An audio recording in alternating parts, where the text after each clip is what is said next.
This week on Lunchbox Envy, Albert Einstein designed and patented one. American novelist Thomas Clayton Wolfe was so tall he used his as a writing desk. And astronomers at the Allen Telescope Array in California always keep theirs stocked with champagne, just in case they discover alien life. It's Fridges!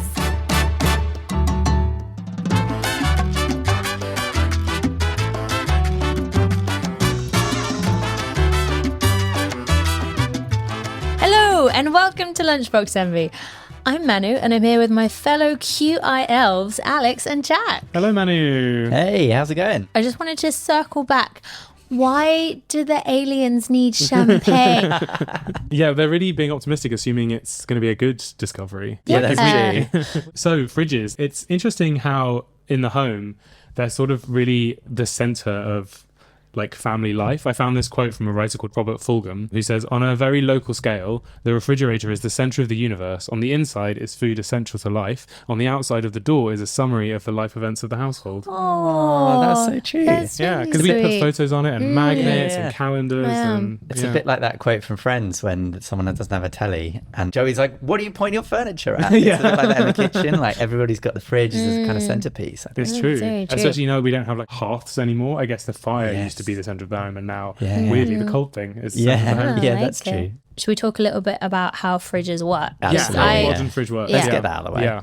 There's a loop of pipe that goes in and out of the A fridge. closed loop. Yeah, and inside that loop is the material. I'll call it material, called a refrigerant. And sometimes it's a liquid and sometimes it's a gas. The pump manipulates the pressure of that so that when it's in the fridge, it's super cold, so it's sucking in heat from the inside of the fridge. And then it flows outside and it's put under more pressure so that it gets hot and it expels the heat and throws it away. That's correct, Right? yeah. It's a thing called Charles's law. It's kind of the inverse of the more famous Boyle's law. Did any of you do A-level chemistry? Of course, it's the opposite of Boyle's law. It's the cooling law. I never even thought of that. But it's a guy called Jacques Charles, who was an 18th century, well, I suppose you call him a chemist now, but he was the first person to fly in a hydrogen balloon above Paris. Wow. Yeah, 1783. So it's named after him. The law states that at a constant pressure, if you increase the space between molecules, the temperature goes down and vice versa. Oh, and that's why aerosols feel cold. If you spray yourself with like deodorant, Exactly. the deodorant inside the can is really high pressure. That's why it comes out when you press the button, and it's suddenly way lower pressure. So it the loses temperature pressure drops. and it drops the temperature. And it's the other way around with a bike pump when you might notice your nozzle gets hot when you're pumping your tyres. And that's because it's the opposite. It's the pushing the molecules further closer together, compressing them, increasing the pressure, increasing the heat. So you basically got a bike pump as the refrigerant leaves the fridge and then an aerosol as it enters. It's honestly genius. One thing I was reading, apparently the fridge is by far the most reliable thing in your kitchen because the fridge's compressor motor will spin about 1 billion times in its life without service, cleaning or oiling. Whoa. When you think about like the amount of liquid, that's the same liquid that's flowing through your fridge all year round, 24/7, 365 You're right, days they a can year. last 20, 30 years And they can and last they don't 20, need 30 any years. And maintenance. they're always on. Like, you don't regularly turn your fridge off. I mean, some people do when they go on holiday, but... Who does that? Well, I think there was a That's sort of... something your parents do. That's Exactly. That's such a the mum and dad thing previous to do. generation would actually have a legitimate concern about it causing a fire. But I think these days fridges, they must be much safer than that. I've never turned my fridge off. We're recording in Yeah, front we're looking of at a a really fridge. beautiful fridge. Yeah, we're not going to show it to you because it's somebody's personal fridge. Yeah, it's actually got quite a lot of personal details. You'd probably be able to work out who they were. But that's what I mean about the fridge being the centre of the life. That would be such a fun game to play. It's kind of like through the keyhole, but fridge only. Oh, well, can I tell you about the subreddit I found, which has over 300,000 people subscribed to the subreddit. It's called Fridge Detective. And basically you open your fridge and take a picture and then say, judge me, basically. So the best ones are like really beautifully organised and everything tessellates really well. Or there are some depressing ones where it's like, a bottle of half-finished vodka and a gun. Just on the etymology of fridge. Oh, yeah. Because it's such a weird word from the Latin refrigerare. to cool, which is an even weirder word. Refrigerare is that really fancy super fridge? It sounds like what Nigella Lawson would call a fridge. Put it in the refrigerator. makes But sense. also, like, I totally didn't make this connection. Frigid in English. Frigid. Yeah, I made that connection. I didn't. Did you It took not? me. And then, No offense, like, but I'm going to cut that out because that's the one. you can't, I know. I liked it.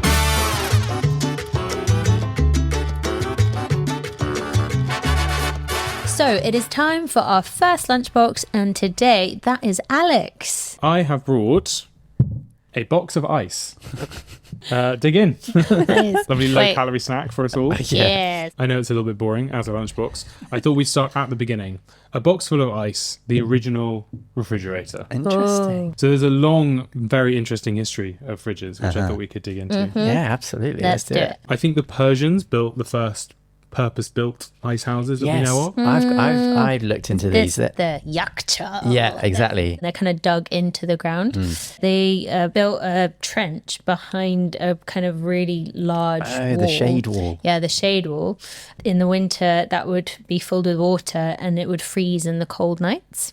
And So it was a self-filling ice fridge. That's so clever. But so this was the first part. They've got like the big trench and the wall to keep it cold, and the ice develops, and then they take that ice and they put it in an even further buried pit in the ground, and the depth would keep it cooler, and that's where they store all their bits. So it's like a kind of two-phase. Okay. Very clever. Because I read a bit about maybe this is a different version, but there was a river that they dug a channel underground to divert a river aligned with the wind. And so the hot air went down into this canal and then it evaporated. And there's a thing called evaporative cooling. This is why when you sweat, you cool down, because when liquid evaporates, it takes some heat from the surroundings. And so it would cool the air down and then it would flow into these big pits, which may or may not have had ice in as well as an additional thing. They're like conical shaped house, I suppose. It's like a structure and it's chimney shaped, and the conical shape pushes all the hot air to the top, and then the wind whips it away from the top That's so cool. in a chimney called a badger. A badger. The badger chimney. Nice. And it's so similar to how nuclear power plants, their cooling towers Oh, really? are water. yeah. It's all water-based cooling systems. Yeah. And I used to go to Sheffield a lot on the train, and there was a East Midlands Parkway. There were those massive cooling towers. I think it was a coal yes, fire. I know those. I went past those. And then sometimes it would stop, and you'd see there's like a waterfall coming off the inside. It's just all but it's water all condensing. on the Exactly. inside and Yeah, running it's down. amazing. Whilst we're on water, have you guys heard about the botillo or botijo? No. So it's like a Spanish water jug which uses evaporative cooling to cool the water inside it. So it's a terracotta vessel, and they found evidence of these things from 3,300 BCE. So really, really old. Yeah, I did look for some rudimentary fridges, and there's just a very simple one where you have a terracotta pot and then a slightly smaller one, and then you put the one inside the other and you fill the gap with sand, and then you pour water in the sand and then put whatever you want in the inner pot, and then cover it with a cloth or something, and then the evaporative cooling again sucks all the heat away, and it works as a rudimentary fridge basically. Nice. Why have I just spent like several £100s on a smeg or whatever when I could just have 2 jugs and a cloth? It's not, I mean, it doesn't work very well, and it certainly doesn't maintain the temperature over a long period of time. Also, you need dry heat. It doesn't work Yes. well in a humid area. The yakchas worked in the Iranian desert because it's very hot but very dry, and you got quite a breeze going through. I don't think you could do it in, say, Southeast Asia, where it's often very humid. Yeah. Soggy. Ice houses have been a massive thing for such a long time, Yes. though. The Romans used to drag ice down and snow down from the mountains and bring Yeah. it into town. There's a poem by Horace which references serving wine mixed with snow, which is cool. a I slush like it. puppy. That is a slushy. Nice. I was going to say granita, but you know, All right. a bit highbrow. Didn't realise the Emperor Nero invented those. Imagine seeing a massive ice cube Yeah, Yeah. coming down a hill. Yeah. Having grown up in southern Italy their whole life, yeah. So after the ice house comes the first domestic fridge with the first domesticated refrigerator. Before that, they were out in the wild. You lasso them from the wild and then have to ride them until they break. Wild fridges. Invented in 1913 by Fred okay. Wolfe. Fred Wolfe, Great really name. strong Yeah. name. Any relation to Virginia?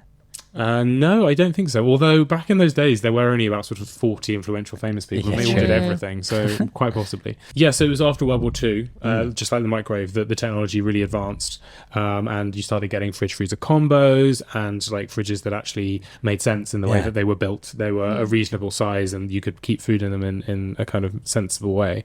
And they became part of the aesthetic of the kitchen and the decor. So earlier we were talking about refrigerant, so the liquid coolant that... Oh, yeah. I always thought that was water, which presumably you could use, but it must not be the best thing. Is that right? No, it's not. So actually, when the first fridges were made, they used actually quite dangerous chemicals. Oh, really? So some would be really highly flammable, and others would be toxic if they leaked. So if there was ever a kind of a gas leak from the evaporator in your fridge, you could die. Wow. And there were cases of people getting really sick. So it was like quite a big, important development in modern fridges to make a coolant that wasn't going to kill you. Yeah, of course. And I don't know if you guys have heard the story of Freon or know about this. Oh, yeah. Yeah, so the CFCs. So Derek Muller, who presents Veritasium, does an excellent video no doubt. on the guy that developed Freon, which is titled "The Man Who Accidentally Killed the Most People in History." No way. It's is this... Sorry, Thomas Midgley? Yes. Oh, yeah, okay. I've read a bit about this guy. It's the most fucked up story. There was in 1918, Thomas Midgley Jr. Was hired. He was 27. He's American, right? Yeah, he's American. A chemist, scientist, like really, really bright dude. So he's also very famous for making leaded fuel, which was famously not very good for the planet or the people in it. But they didn't realise at the time. Yeah, no, it took a really long time. So it's between like the 50s and the 80s that people were using this really dangerous type of petrol, and it made everyone very sick, and it was horrendous. So apart from that great invention, Thomas Midgley is also responsible for creating Freon, which was meant to be a super safe fridge coolant and air conditioning I don't like where coolant. this is going. Oh, no. It was very bad. Was it advertised as from the man that brought you leaded petrol? This other totally awful Very chemical. trustworthy. So he developed this like incredible new coolant called Freon, which isn't toxic or flammable when it's in a fridge, which is fantastic. He does a demonstration where he inhales Freon and then blows out a candle to prove how safe it is. Except that the Freon that he created, dichloro-difluoromethane, so it's a type of CFC. What's the CFC? I know. Oh, they the guys who are responsible for that hole in the ozone layer. Yes. Oh, no. Yes. No, Thomas Midgley. 2 for 2. So when this chemical reacts with UV light in the wrong way, it breaks apart and then starts attaching to ozone and starts breaking those molecules apart. And that's what fractures it and makes the giant hole. So he's like... But wait, ozone's bad for us. It's bad for us, but we're not supposed to go anywhere near but us. it protects the It's in the planet. atmosphere. It's supposed to be high up in the atmosphere, bouncing heat away from the Earth. Oh, Exactly. Yeah. So he cracks a massive hole in the ozone, which is giving loads of people skin cancer. But Ironically, making the world a lot hotter, which is the opposite of what this is supposed to This do. is exactly. But then another thing that's really messed up about this chemical is that it's like 10,000 times more damaging for the planet in terms of greenhouse gas than CO2. Wow. So it's adding another layer of heating. It's just that like this guy cannot catch a break. No. But yeah, Please tell me he died. soon Yeah, after he that. can't be alive don't now, right? worry. Otherwise, he gets so many like DMs. Yeah, cancelled. Did he ever express remorse for these? Well, Because he was trying to make the world a better place. Yeah, No, absolutely. I don't think he was. was out for money. He was absolutely not. He like actively hid all of the shitty things that he had done. Like with the leaded petrol, he did a demonstration where he said it was fine and he had lead poisoning and knew that he was getting sick. So this guy is not a very nice dude. I know, but Midgley. I thought the story I heard, and maybe this was sanitized, but that he felt so bad for the leaded petrol mistake that he tried to sort of save the world with this new wonder product, Freon, and then just like fell into an even bigger hole. Didn't he have a really weird death as well? Yeah, well, this is the thing. So the story is that because he contracted polio, and he made a machine with loads of levers and pulleys so he could move around. Well, he sounds like a very inventive guy. This is Wallace and Gromit level, though. Anyway, so the story goes that he's moving around in his polio contraption and he gets stuck in the cables and strangles himself. But the official record that's come out is he committed suicide. He felt so bad, which is really messed up. And also they think the lead poisoning might have contributed to his ill mental health. Wow. So it's a really dark ending. So luckily Freon is not used in fridges. It was like immediately phased out when we realised how bad it was for the ozone. Yeah, it's very successfully banned, and then the ozone has healed pretty much. Was that the Montreal Protocol? I read that was the first and only protocol that every single country in the world signed up to. Wow. It shows you there is hope for all this environmental stuff. So that's the kind of history of fridges. Now, obviously, everyone has a fridge in their home, but the fridge is the last part in the cold chain. Have you heard of the cold chain? I have. Oh, I have not. So this is the refrigerated journey that so much of our food and drink goes from farm to fork, as it were. Okay. So, for example, milk gets chilled as soon as it comes out the cows. Grain can be stored in huge refrigerated warehouse, and then they continue on refrigerated trucks and refrigerated trains and refrigerated ships, and then in supermarkets at the back they've got big fridges, and then in the front they've got big fridges, and then we take them home and we put them in our fridges. It's absolutely amazing and has transformed everything about how we eat and consume things. A big milestone in developing this was in 1882 when the first refrigerated ship called the Dunedin took a load of frozen meat from New Zealand to Britain. Oh, cool. Yeah, so like that's a very long way to send the first. I was going to say the first experiment. Shoot for the moon. It was fitted with a special air cycle refrigeration system called the Bell-Coleman cycle, which is named after my namesake, actually, Alexander Graham Bell, and Charles E. Coleman. And Olivia Colman. Yeah, no end to her contributions to our culture. The air was compressed and cooled with seawater, actually, and then expanded inside the insulated hull. That's very clever. Very clever, right? Yeah. And it kept meat at about minus 10 degrees Celsius. So actually, it was more of a freezer for 6 weeks, for a 6-week voyage. Wow. All the way from New Zealand. Yeah. So this proved you could cool food and freeze food and ship it internationally, and it absolutely revolutionized things. And interestingly, the first ship came before the first refrigerated truck, which was invented by a guy called Frederick McKinley Jones. Or less seawater when you're driving a truck. Exactly, yeah. He lived from 1893 to 1961. He was orphaned young. He was mixed raced, I think, and he worked and grew up during segregation in America. Oh, right. But despite that, became known as the King of Cool. The King of Which is quite a nickname. Very good name. I'm glad he got that and not Thomas Midgley. Yeah, 100%. And he, in the 1930s, he developed the first reliable, portable refrigeration unit that could go on the back of trucks and railway cars. It was called the Model C. It was created in 1941 with his business partner, Joseph Numero. Missed a number. Yeah, it's like number 2 in Austin Powers. They founded a company called Thermo King. He is one of the massive figures in fridges. King of Cool. The King of Cool. On the less fun side, surely this is also like the reason why our food now has such an insane carbon footprint. Like when you talk about being able to ship food from New Zealand to the UK.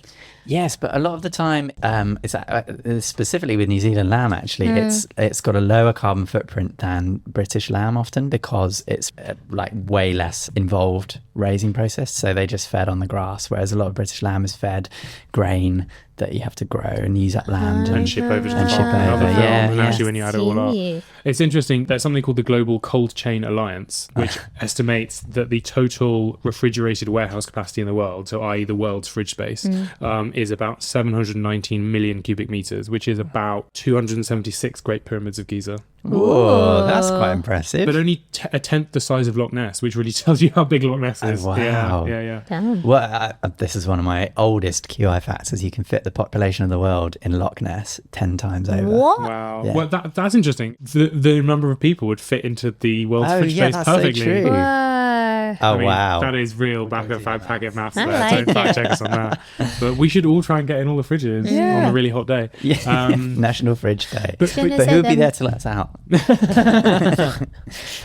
But you're right about the carbon footprint, and it's estimated that the whole cold chain of the world uses about 15% of the global electricity. Yeah. But is that offset against the potential of food waste because... Yes, it's really interesting. It is. Yeah, because about a third of food is thought to go to waste, and refrigeration obviously is a massive part in reducing that. And so you have to offset literally the amount of carbon being released into the atmosphere by rotting food. Yeah, or methane's even worse. But do you think we would store as much food if you didn't have a fridge? Do you think you'd bulk buy No, you wouldn't. and then lose stuff at the back of your fridge? But I think there are too many people in the world to be able to feed locally with organic land. That's right. Realistically, I saw a statistic that said that if the UK went organic entirely, we wouldn't have enough land space to feed everyone. Yeah. So there are just too many people on the planet now, which is probably the main issue. Bring back Midgley. Yeah, Midgley was doing good.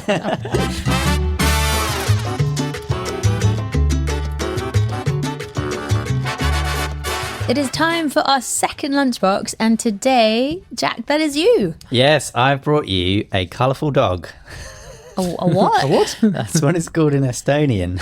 A colourful dog. Colourful dog, yeah. I say it looks like a rolling pin made of tinfoil. More commonly, it's known as chocolate salami. Ooh. Has it got salami in it? Oh, look at that. It has no pork products at all. It basically just looks like salami. And it's also known in Lithuanian as lazy cake. And I don't enjoy baking. So this is the ultimate snack for me. It's basically solidified chocolate and biscuit log. Shall I cut you a slice? Yes, please. It's Thank lazy you. in some ways. All the physics of baking is sort of not involved. You basically just make a creamy paste out of egg yolks, sugar and butter and cocoa powder, and then add fruit and nuts and biscuit, and then stick it in the fridge in a log shape. So yeah, in the absence of Rosie, I thought I'd be the one bringing the food. Delicious and cold. Yeah, it's interesting because I suppose you don't always think of a fridge as a cooking appliance, but it does transform the chemicals and ingredients in foods in lots of different ways, just like microwaves do and ovens do. Oh, but then what is cooking, though? Because surely in the definition of cooking is heating. Do you think? Yeah, the concept of cooking is different to the act of like, I am going to cook blank. That's true. That is true. We can do this now. I'm going to cook an ice cream. No, it's not right. No. I'm going to cook a casserole. Yes. I'm going to cook some meth. No. What about something neutral temperature, like? A salad. A sandwich. I'm It's gonna- always make, you're right. Yeah. Cook is associated. Cook is associated with heat. But what I want to throw ceviche in the ring because the acid denatures the proteins in the fish, which is exactly what cooking would do with heat. So are you Yeah, cooking but- that because you're changing its chemical Yeah. structure? That's witchcraft, though. That's different to... Cooking a spell. Well, I'm glad you made, refrigerated this, Jack, because it is delicious. But yeah, I was looking up what happens when you put different things in a fridge to channel Rosie for a second. So starches, when you cook them, the molecules in the starch swell and gelatinize. But when you cool them, they reform into semi-crystalline structures again. So you will cook a pudding mix and then put it in the fridge to kind of uncook it a bit. Yeah. And that's why it kind of goes firm. And then emulsions like whipped cream and mayonnaise, the drop in temperature, all it does is reduce the kinetic energy of the particles so that it basically doesn't mix as much. The fat just globules slows stay them dispersed. down. The air bubbles get locked, exactly. Which is why cream is like firmer in the fridge. Because it's like basically got less energy, and then as it heats up, it starts like self-mixing. The final thing that fridges do is if you put something fermenting in it, like yeast, it will slow down the tempo. It will still happen. So you're putting it to sleep a little bit. Yeah, Like, exactly. Just calm make it down, sleepy. yeast, Yeah. Because we never actually talked about why it's important to keep things at fridge temperature, right? No. So there's bacteria on everything, basically, unless you're in a clean room in NASA. In order to stop food spoiling, you need to reduce the amount of microbes in it to zero, ideally. But that's impossible. What we want to avoid is the bacteria growing to enough levels that they could survive in our body and harm us. So what we do is we cool down our food before we then heat it up and avoid what is known as the danger zone. And that's anything between 8 degrees Celsius and 60 degrees Celsius. So when you cook stuff, you usually make sure it's all above 60, and your fridges will be typically between 1 and 5 degrees. That doesn't kill the bacteria, or it doesn't kill all the bacteria, but what it does is it only encourages the bacteria which like it at 5 degrees to grow. And so when they get into your body, they find it far too hot and they all die. Most of them die. Enough that it doesn't cause you any harm. And it's the same with cooking. It doesn't kill all the bacteria, but the bacteria that survive enjoy it at 100 degrees. So then when they hit your body, it's so cold for them, they all die. Which is why refrigeration, so a fridge can, you know, your room, especially in the summer and the winter, varies by quite a lot. But a fridge is constantly 4 or 5 degrees. You mentioned room temperature. Do you remember when we shared a flat, it came with a wine fridge in a bougie. Because we wanted to use this spare wine fridge for like spare capacity for our actual fridge, but it didn't go below about 10 degrees, did it? They had quite a narrow range. It was like 10 to 15 degrees. Yeah, we just used we've kept shoes in it at one point. So you know what? Cold shoes sounds great in the summer. Shoes in the fridge. Chateauneuf du flip-flop. Oh, For your sweaty feet. Underwear in the fridge. People must do that. Now I'm thinking about it, I really want to put something in the fridge and try it on afterwards. That would be great. Well, you know, like the cold side of the pillow. Yeah, perfect. I mean, as much as I want to put my pants in the fridge, obviously I am not going to do that. But there are other things that we shouldn't put in the fridge. And just like how to use your fridge in general. I mean, who has ever actually read the manual that their fridge came with? As I realised, I have been making a cardinal mistake. Did you guys know that you shouldn't put your milk in the fridge door? No. Why not? Because it's the most like irregular temperature in the whole of the fridge because you're constantly opening and closing. Right. Does this not apply to everything? You shouldn't leave anything in the fridge door. Not the stuff that spoils quickly. It's recommended that you keep that in the middle or the bottom of the fridge where it's coolest. Okay. The stuff in the door should be the stuff that lasts the longest. We should just do away with fridge doors.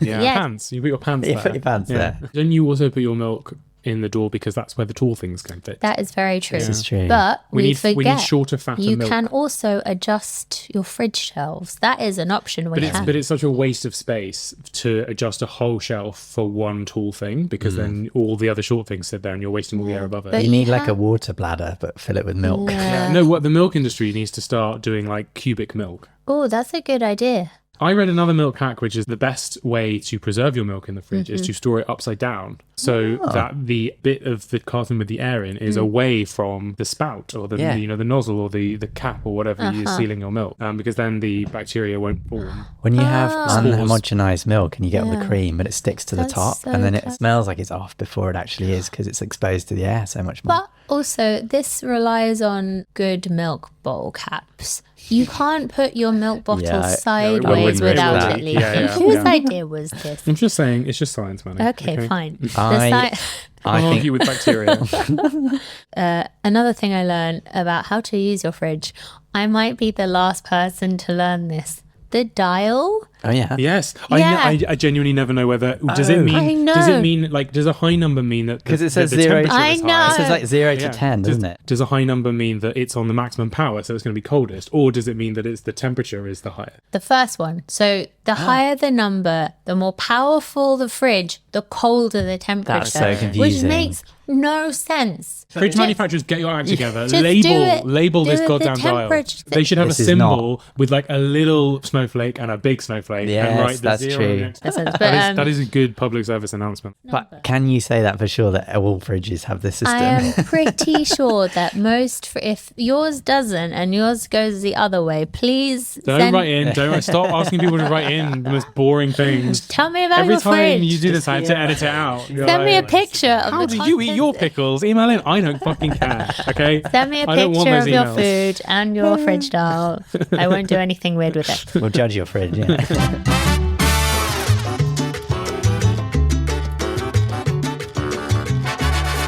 It is time for our final lunchbox, and today that is mine. And I have bought. Oh, I hope you brought something delicious because I'm really hungry. That doesn't look edible, Manu. It is not edible. A milk lock. Oh, wow. Milk lock. Milk lock. Interesting, yeah. It's great to say as well. So, in 2013, there was a viral picture that went around of someone who would put an insane contraption on their milk in a shared fridge. This sounds like a Saw Oh, to film. stop people stealing their milk. Yes, exactly. And it sparked outrage on Reddit. But most people sided with the person who'd put the lock on their milk. Okay, well, I need a bit more context though. Presumably this was in an office environment. It wasn't in your personal fridge. No, I mean, to be fair, a lot of people share homes. So I think I couldn't find out whether it was an office or a shared house, but it's that vibe. There's lots of different milk bottles in the fridge. Yeah, Manu lives in an anarchist warehouse. Yeah, I know. Just have a cow in the corner. I imagine actually there's like a milkmaid rotor. And George Osborne, the former Chancellor of the Exchequer, I think was somebody who used a milk lock. I remember reading an article that someone said that he locks his milk up. Oh, that does not surprise me. He was the austerity chancellor. Usually like a child protection thing, but you can buy locks like with a key and a combination for the outside of your fridge as well, not just the milk inside it. Wow. Sorry, this is just a hypothetical that's come into my mind. If you were a burglar, right, you've broken into a house, you've got all the jewellery and the laptops, right, and then you're walking past the fridge on the way out, surely you just reach in and see what they've got, do a bit of fridge judging, take the Parma ham, grab a slice and leave. That is a very you-style burglary. Yeah. I think most burglars are shitting themselves out getting out of the house, not like... They left the laptops, but he took the nice olive oil. We know who it must be. But the fridge safety thing goes back a long way in the 1950s. It was a big problem, abandoned refrigerators, because in America especially, they have these big, heavy, lead-lined fridges. They didn't have like magnetic seals like we do today. The door would close and there'd be a sort of latch. A mechanical latch. Yeah, and everything would get chucked into landfill because it was the 1950s, and they were airtight, and children would play, and like apparently dozens of children died after climbing inside them and getting locked in and suffocating. And it became so severe that the local authorities and neighborhood watch groups and stuff would organize fridge patrols to search through discarded fridges to double check. And then eventually in 1956 the Refrigerator Safety Act was passed, which required all fridges to be designed so the doors could be open from the inside, which we still have today. But that is, like, as a kid, there is nothing, don't listen to this, children at home, like the size of the fridge, like especially those American ones, are like the perfect crawling into, having a little play, hiding. Like on a hot day, I've always wanted to just get in the fridge, and I'm about the right size to do it. Enough to get in. The time machine in Back to the Future, did you know this? It was originally supposed to be a fridge. They decided against it because of the safety concern. That is so clever. Thank God they did, because the DeLorean is so much better. I just can't imagine the film with like the whole point of the car and the driving and it's so integral to the plot, and it's such a big change. A fridge would have been cool. Like, how do you get a fridge up to 88 miles an hour?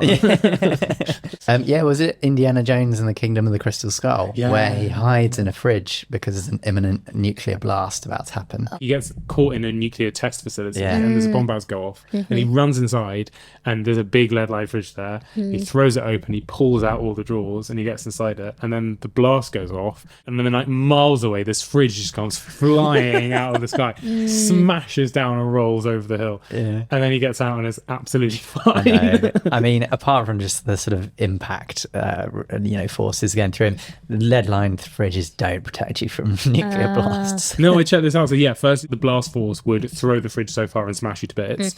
Second of all, the thermal radiation, it would get too hot. You would burn, you would cook inside the fridge. Wow. Third of all, lead does block a little radiation, but not nearly as much as a blast would. And fourth, they're not designed to resist more pressure, so the whole thing would just sort of collapse and fall apart anyway. And that is the only inaccurate part of that film. But I think really, there's aliens and all sorts in that film, and that is the bit that people get most upset about. I mean, that's fair. And also, just on nuclear radiation, the fridges in Chernobyl are supposed to be the dirtiest fridges in the world, because I think that's the least of their problems.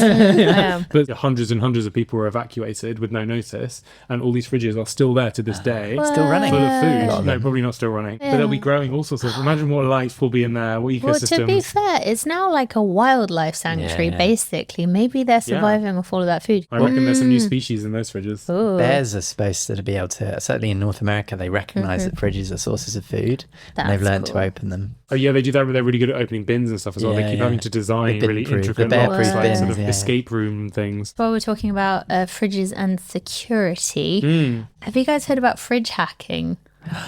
Is this to do with the Internet of Things? Yes, it's exactly that. Smart fridges, fridges that are connected to the internet, and normally have like an inbuilt camera and temperature sensors, so you can change. Capitalism has gone too far. In 2013, there was a security firm called Proofpoint that said it had uncovered like the first big Internet of Things hack. The Internet of Things is when you have stuff like a smart fridge or like smart lights, devices in your house that are all connected. Connected to Wi-Fi. Yeah, and that you can control remotely. Yeah. But they're all then susceptible because they're all connected to the internet. Exactly. Isn't it to do with like, if you've got all these data points, you can kind of work out even the rooms people are in at any one time because they'll like turn the smart lights on, right? Or the fridge won't have been opened for like a week, so you know that they're on holiday. It's all these little bits of data that once they're all aggregated, you can actually find out quite a lot about them. Oh, that's so clever. If you can get into someone's network, say via the fridge, which typically doesn't have high cybersecurity, you can actually access like other devices in the house, so Which you do have can look at someone's CCTV, which is terrifying. Also, a lot of these devices are linked to your email as well. So say if your email is like linked up to your fridge. Oh, you'll get spam in your fridge. Hey! well, that's what happened emails. in 2013. So with this big hack, the cyber attackers sent 750,000 spam emails from household devices. From household devices? From household devices. So like, I'm your fridge. I have $40,000 for you to claim. Come over me. What would your fridge demand? Well, this Please is stop the thing. putting a smelly kimchi in me. No more pants. But yeah, like 100,000 different devices got hacked and sent all of these emails, and one of them was a fridge. It's ironic that the fridges reduce bacteria, but they now harbour viruses. Yes. Very good. Spooky. You tell I spent a decade writing links for fridge shows. Some of the really advanced ones say they've got like the camera in them. They also monitor the kinds of foods that you're putting in the fridge. So you have an app and it will send you, say if you're in the supermarket, it'll be like, oh, you should buy more of this because you're running low, which is quite cool. Buy more vegetables, you fat fuck.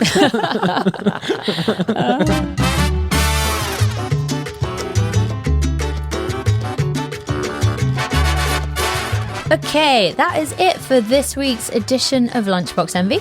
You can follow our socials for foodie facts and podcast updates. We are on X, Facebook, Instagram, and TikTok at LunchboxNVPod. You can also get in touch and send us your facts, recipes, and questions by emailing us lunchbox@qi.com. We'll see you next week. Goodbye. Bye-bye. Bye. Keep it cool, guys.